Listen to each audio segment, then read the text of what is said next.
Je vais vous parler de traitement qu'est la thérapie génique, dont beaucoup de patients parlent. Il y a beaucoup de patients qui nous posent la question là-dessus. Et il y a des avancées, donc c'est l'objectif un petit peu d'aujourd'hui, c'est de faire le point sur ces avancées-là. Alors donc moi je travaille aussi à la Pitié-Salpêtrière et puis je suis en même temps chercheur à l'Institut de l'audition où on travaille sur les thérapies géniques. Donc, alors, qu'est-ce que la thérapie génique ? La thérapie génique, c'est une technique qui est extrêmement large, qui peut être utilisée pour beaucoup de choses. Le principe, c'est d'utiliser du matériel génétique, donc soit de l'ADN, soit de l'ARN, pour avoir un effet thérapeutique au niveau de cellules cibles. En l'occurrence, pour la surdité, les cellules cibles, c'est les cellules de l'oreille interne. La thérapie génique, il y a plusieurs stratégies qui sont possibles. Soit on va apporter un gène normal dans une cellule où ce gène ne fonctionne pas. Soit on va modifier un gène, donc on va aller le modifier directement, ou on va aller modifier son expression. Soit on va rajouter un gène pour qu'il y ait une nouvelle fonction dans cette cellule. Soit on va modifier quelque chose pour induire une réaction immunitaire, par exemple. Donc il y a plein de stratégies différentes en thérapie génique qui peuvent être utilisées. Et dans d'autres pathologies, il y a déjà des thérapies qui sont commercialisées et il y a de nombreux essais qui sont en cours. Cette diapo, elle est tirée d'une étude qui a été publiée en 2022 où vous avez un petit peu l'historique de la thérapie génique. Donc, début du siècle, c'était la découverte de l'ADN, des gènes, etc., de leur fonctionnement. À partir des années 90, la thérapie génique a commencé à être mise en place en laboratoire. Et puis, le gros boom, c'est à partir des années 2000, où là, il y a des premiers essais cliniques qui sont en cours. Et on estime que dans les 3 ans, enfin, c'était 2022, donc de 2022 à 2025, il y a probablement des dizaines de nouvelles thérapies qui peuvent être mises en place dans toutes les indications possibles. Les indications, les principales, en fait, c'est les maladies cancéreuses. La thérapie génique, elle est utilisée pour induire une réaction immunitaire contre la cellule malade, en fait, la cellule cancéreuse, pour faire en sorte que le corps attaque le cancer. Donc ça, c'est au final la première indication. Et puis, il y a ces pathologies-là, donc les maladies génétiques. Parmi ces pathologies, vous voyez que ça monte un petit peu au fur et à mesure. Là, c'est ici en orange.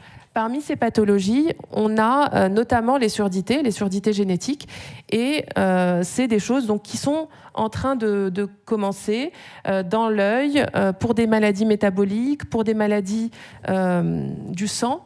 Et puis ici, vous avez odeur, et dans odeur, il y a la surdité. Donc il y a des choses qui commencent à avancer. Alors, pour l'oreille interne, comment ça se passe ? Donc, en pratique, ce qu'on va faire, c'est qu'on va utiliser un gène thérapeutique, donc c'est ce qu'on appelle ici le transgène, avec juste avant ce gène thérapeutique, un promoteur, une petite séquence qui va permettre de faire exprimer le gène thérapeutique. Ce gène thérapeutique, il est introduit dans un vecteur qui est un vecteur viral. C'est un virus qui s'appelle l'AAV. Ce virus, c'est un virus qui n'est pas pathogène pour l'homme. C'est un virus qui a plein de sous-types de virus, donc on peut en utiliser un ou l'autre, on peut les modifier. Et ce qu'on sait aussi, c'est que c'est un virus qui est très peu immunogène, c'est-à-dire que le corps va peu réagir à l'infection par ce virus, parce que justement, il n'est pas pathogène. Donc ce virus, on va pouvoir introduire dedans le gène thérapeutique, on va modifier son ADN et introduire dedans le gène thérapeutique, et on va venir injecter le virus qui contient le gène thérapeutique directement dans l'oreille interne. Pourquoi directement dans l'oreille interne ? Parce que l'oreille interne, c'est un organe qui est extrêmement isolé. Donc si on fait une injection par les veines, ça ne va jamais arriver à l'oreille interne, où il y aurait besoin de doses énormes pour qu'il y ait une petite quantité qui arrive à l'oreille interne. Donc on va venir directement dans l'oreille interne mettre le gène thérapeutique, et je vous montre ce que ça fait ici chez l'animal, en l'occurrence chez la souris. Vous voyez que tout est vert, et en fait c'est parce qu'on a mis un gène qui produit une protéine verte. Et puis, on voit que la protéine, elle est exprimée ici dans la cochlée et ici dans le vestibule, donc dans la partie qui est liée à l'équilibre. Où est-ce qu'on en est ? Je vous ai mis juste un tableau pour vous rendre compte un petit peu, ça c'est la suite du tableau, des pathologies génétiques au niveau des surdités génétiques pour lesquelles on a des résultats qui sont prometteurs chez l'animal. D'accord ? Là, je suis chez l'animal. L'animal, c'est des modèles murins, donc c'est des modèles de souris qui sont modifiés et qui reproduisent la surdité de l'homme. Et donc, il y a plusieurs gènes qui ont été étudiés, plusieurs modèles, et puis pour chacun, on va avoir une amélioration qui est soit partielle, soit complète de l'audition quand on fait la thérapie chez le modèle murin. Donc, il y en a beaucoup.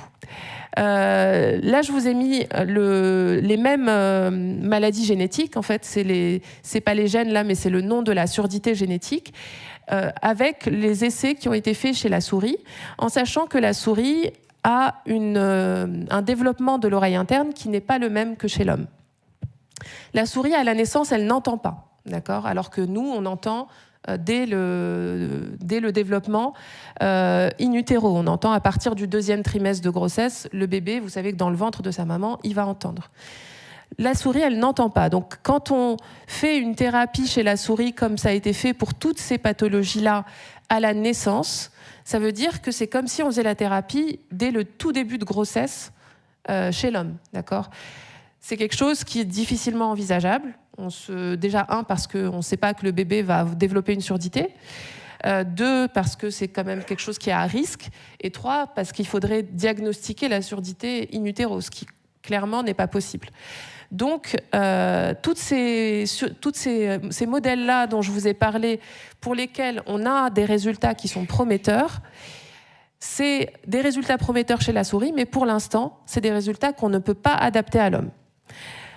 Pour pouvoir adapter des résultats à l'homme, il faut faire des essais à partir de l'âge où la souris entend, c'est-à-dire à partir du 12e jour de vie. Et donc, c'est sur cette fenêtre thérapeutique temporelle, entre le 12e jour et le 30e jour. Et vous voyez que là, on n'en a plus que 2, avec des résultats chez la souris qui sont prometteurs.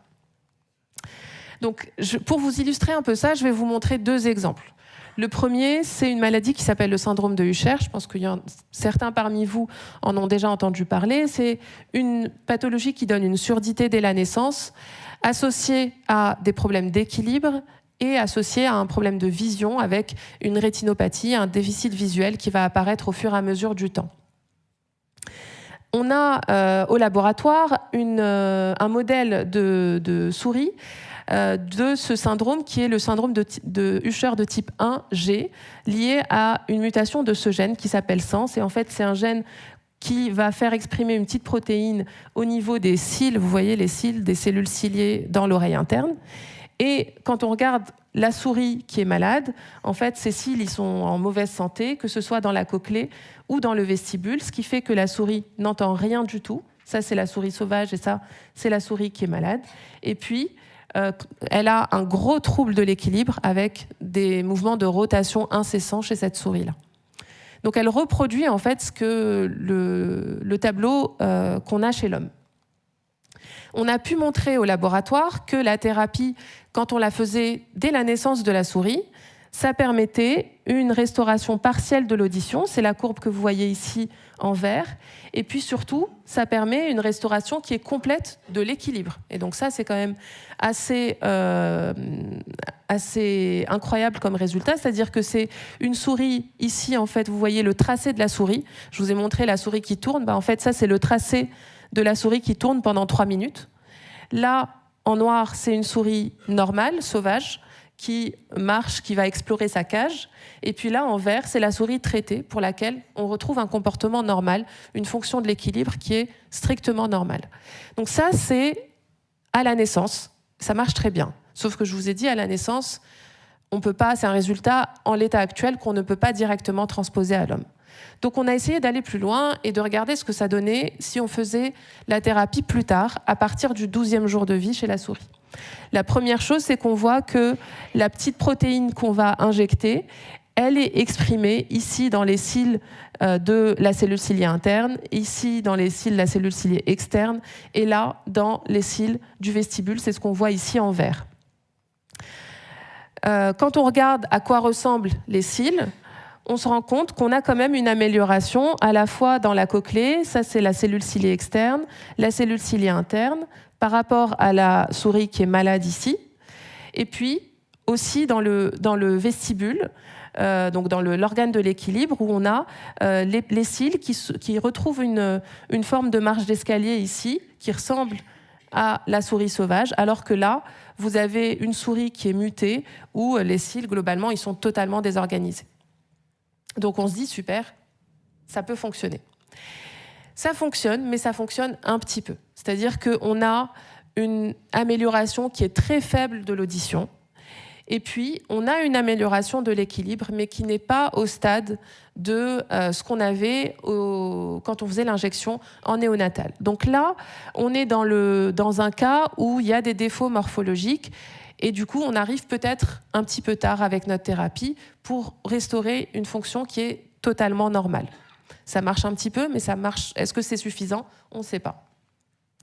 On a voulu aller un petit peu plus loin et du coup, on a testé en fait sur 2 modèles différents et on a un modèle où les problèmes commencent seulement à la naissance, ne commencent pas dès le développement in utero chez la souris, et on se rend compte qu'en effet, on a des seuils auditifs qui sont meilleurs. Donc ça signifie que dans ces pathologies-là, où il y a des problèmes morphologiques, où il y a un problème de développement, c'est important d'arriver suffisamment tôt, d'apporter le gène suffisamment tôt pour avoir un résultat efficace en termes de thérapie. Ça, c'était le côté difficile. Le côté où ça marche mieux et où, pour le coup, il y a eu un véritable succès, c'est un gène qui s'appelle OTOF. Ce gène, il est responsable d'une surdité qui est la surdité DFN-B9. Et donc, cette surdité, elle est liée à l'absence de ce gène. Le gène OTOF, il va faire produire une protéine qui s'appelle l'autoferline. Cette protéine, on la voit ici en vert, dans les cellules ciliées externes. En fait, elle est ici, chez la souris sauvage, dans toutes les cellules ciliées externes. Et la cellule ciliée externe est la cellule ciliée interne, pardon, excusez-moi. La cellule ciliée interne est la seule qui produit cette protéine-là.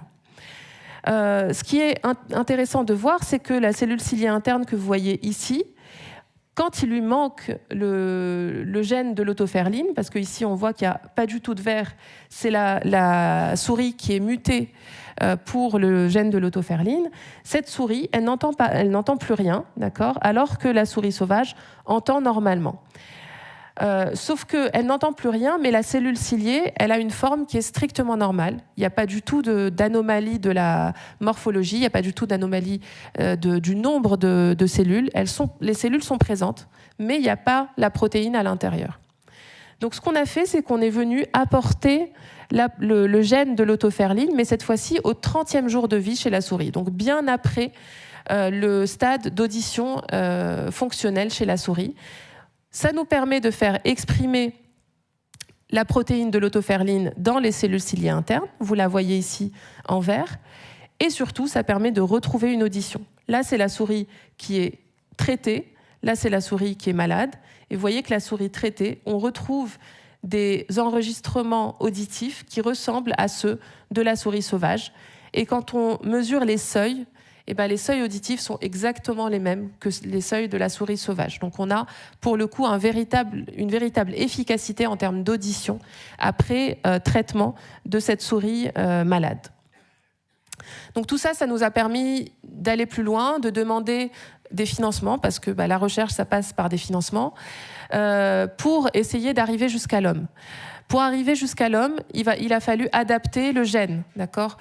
L'ADN de la souris et l'ADN de l'homme, ils sont assez similaires, mais ce n'est pas exactement les mêmes.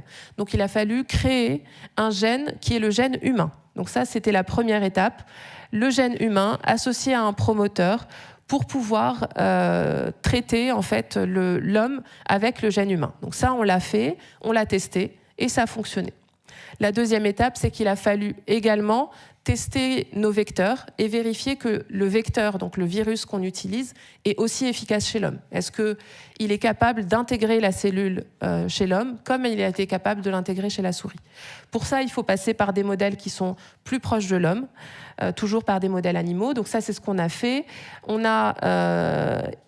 a traité, en fait, on a fait des injections chez des macaques pour faire exprimer notre vecteur et on a vu que ça permettait de faire exprimer le vecteur dans les cellules Et puis on a vu aussi que ça n'abaissait pas les seuils auditifs quand on faisait des injections chez les macaques, que ça permettait de garder leur audition même après injection. Donc, avec tout ça, on a pu arriver jusqu'à l'essai clinique. Évidemment, on n'a pas été les seuls. À partir du moment où la première étude dont je vous ai parlé a été publiée, il y a eu beaucoup d'autres laboratoires, beaucoup d'autres équipes qui se sont attelées à mettre en place des essais cliniques avec des laboratoires pharmaceutiques derrière. Et donc, les premiers qui ont publié des résultats, c'est un laboratoire chinois qui a pu faire la thérapie chez 5 patients.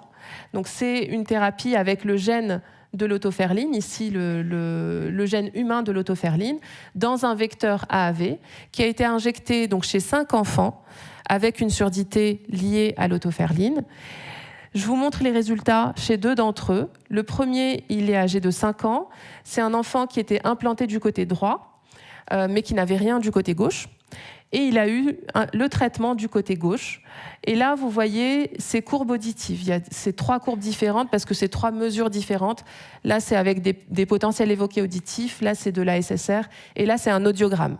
Je vous montre l'audiogramme qui est probablement ce qui va vous parler le plus. Ça, c'est avant la thérapie. Donc, avant la thérapie, en gros, il n'y a aucun seuil auditif de mesurer chez cet enfant du côté gauche.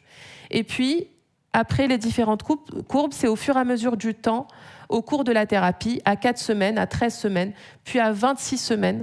Et vous voyez qu'à 26 semaines, on retrouve une audition qui est quasiment normale chez cet enfant du côté gauche. Ce qui est intéressant de voir, ça c'est les seuils auditifs, donc c'est l'audiométrie.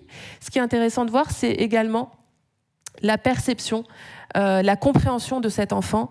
Et en termes de compréhension, il retrouve 83% de compréhension ou 91% de compréhension en fonction de ce qui est testé à 26 semaines. Donc c'est une compréhension qui est retrouvée du côté gauche, du côté non implanté évidemment, chez cet enfant. Un autre exemple, mais c'est pareil, c'est moins impressionnant, mais c'est pareil. Un enfant de 6 ans, implanté du côté droit, traité du côté gauche. Et là, vous voyez la courbe à 26 semaines. C'est une audition qui est avec une surdité légère à 26 semaines. Une compréhension qui arrive à 54% ou 100% en fonction des tests. Donc vraiment, une amélioration majeure après thérapie chez ces enfants. Je ne vous ai pas remis la suite, mais la même équipe a fait la même chose en injectant des 2 côtés en même temps. Et ça fonctionne également quand on fait l'injection des 2 côtés en même temps. Donc ça, c'est en Chine. En France, ça existe aussi. L'essai clinique a ouvert début 2024. D'accord. L'essai clinique s'appelle Audiogène. Donc c'est l'équipe de l'Institut Pasteur où je travaille, associée à Sensorion, qui est une firme pharmaceutique, et à l'hôpital Necker où se passe, c'est l'hôpital Necker qui coordonne l'essai clinique. Je peux le dire maintenant, il y a eu déjà un premier patient qui a été traité. On attend la suite, les résultats en termes de bénéfices auditifs, etc. Il y en a un prochain qui est prévu. Donc c'est évidemment, c'est destiné à juste une partie des enfants avec surdité, puisque c'est simplement la surdité des FNB9 qui est liée à la mutation du gène OTOF, mais c'est déjà quelque chose de majeur et qui permet d'ouvrir les portes à d'autres thérapies qui devraient arriver dans les années à venir. Voilà, donc pour conclure, je vous mets rapidement cette diapo qui vous montre un petit peu toutes les étapes qui sont nécessaires. La preuve de concept de l'efficacité d'une thérapie, elle se fait sur des modèles murins, mais après, il faut plusieurs étapes pour arriver à l'homme. Il faut qu'on soit sur une fenêtre qui est transposable à l'homme. Il faut adapter la thérapie. Il faut vérifier que les vecteurs fonctionnent chez l'homme. Il faut vérifier que la voie chirurgicale, la voie d'administration fonctionne également. Enfin, voilà, pas mal de choses à faire avant d'arriver chez l'homme et avant qu'une thérapie soit disponible. Je vous remercie.